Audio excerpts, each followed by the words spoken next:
In the second ayah of Surah Al-Hujurat 49, Allah Azza wa Jal describing one of the rights that the Prophet has over us, alayhi salatu wasalam. Ya ayyuhalladhina amanu la tarfa'u aswatakum fawqa sawti nabi. Those of you who claim to believe, don't raise your voices above the voice of the Prophet sallallahu alayhi wasallam. Wa la tajharu lahu bil qawl. And don't you call with your loud voices onto him, like kajahri ba'dikum ba'dan, aw ba'dikum li ba'din, just like you call each other. And tahbata a'malukum, that all of your good deeds will be taken away, will come for nothing. وَأَنْتُمْ لَا تَشْعُرُونَ, and you won't even realize. Let's understand the context of this ayah a little bit, okay? You have some people who became Muslim, and they were Bedouins, and they weren't really civilized in the ways of city life, much less the etiquette of Islam.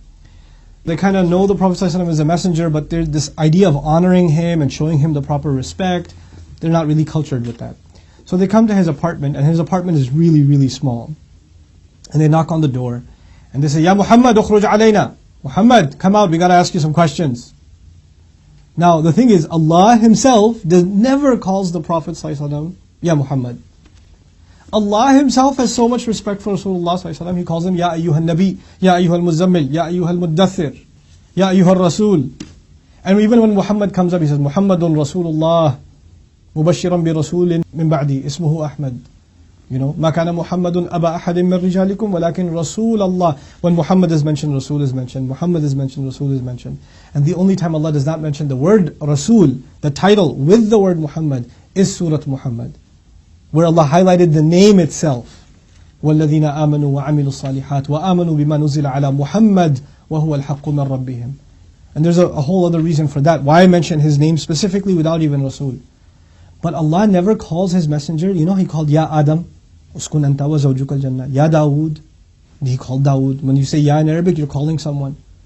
Ya Zakariya, inna nubashiruka bi ghulam. Ya Isa, inni mutawaffika wa rafi'uka ilayya. Ya Musa, innani ana Allah, la ilaha illa ana.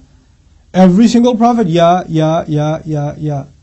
When it comes to Rasul sallallahu alaihi wasallam, there's no Ya Muhammad, there's no Ya Ahmad. There's Ya ayyuhan nabi, Ya ayyuhar rasul. Now can you imagine these Bedouins came out and they're knocking on the door and they're saying, Ya Muhammad, ukhruj alayna. Allah is so offended at this idea that He reveals this ayah to teach the Muslims a piece of etiquette. Number one, never raise your voice above the voice of the Prophet. In other words, you should remember how the Prophet used to speak. And so when you speak to him, you never raise your voice above him. Now we'll talk about its contemporary applications in a second, but I want to go to the second part first. وَلَا تَجْهَرُوا لَهُ بِالْقَوْلِ. Don't you call him like you call each other. Hey bro, hey man, hey Nouman, come here for a second. Don't you call him like that. Because if you do, أَن تَحْبَطَ أَعْمَالُكُمْ, all of your good deeds are seized, they're taken away, they're multiplied by zero. I don't care if you were at Badr, I don't care if you were at Uhud, I don't care if you're one of the best Sahaba ever. None of that matters. All of your sacrifices don't matter. These are Sahaba being talked about. If you raise your voice at the Prophet and you call him like you call anybody else, none of your good deeds count. And you won't even realize it. وَأَنْتُمْ لَا تَشْعُرُونَ. You can make Hajj all you want. You do Umrah all you want. You can recite Quran all you want. Honoring the Messenger of Allah sallallahu alaihi wasallam is such a fundamental part of our religion that if you don't give it its due, none of your Islam counts. It's not a small thing in Islam. It's one of the big deals in Islam. Now, what does it mean to not raise our voice in our time? Obviously at their time it's understandable. But what about our times? How do we not raise our voice above the voice of the Prophet sallallahu alaihi wasallam? I'll give you a practical example. You're discussing something with a brother or a sister, and they mention a hadith. Now maybe this person isn't qualified to be quoting a hadith, but they do. They say Bukhari says this, and that there's a hadith in Bukhari, there's a hadith in Muslim, there's a hadith in the Ibn Majah, or Abi Dawood, or some book of hadith. They quote something from the Prophet ﷺ. Now maybe you and he are both college students, and you're both not qualified to be really discussing the authenticity of a hadith. You're not muhaddithin. But since you even heard there's a remote possibility that what this guy is saying is actually from the Prophet ﷺ, and even if he's using it in an incorrect context, he's misusing the hadith, until you know better, lower your opinion and say, I can't say anything, you just said a hadith. You're right. I'm going to look it up further, but until then I'm not going to say anything. I'm just going to back off. In other words, you don't get into a spitting match about, oh yeah, this hadith? Well, what about that hadith? You know what, this hadith? What about that hadith? No. It's not a contest. You let it go. Just out of regard of the Messenger sallallahu alaihi wasallam. Just let it go. Don't say anything. You know?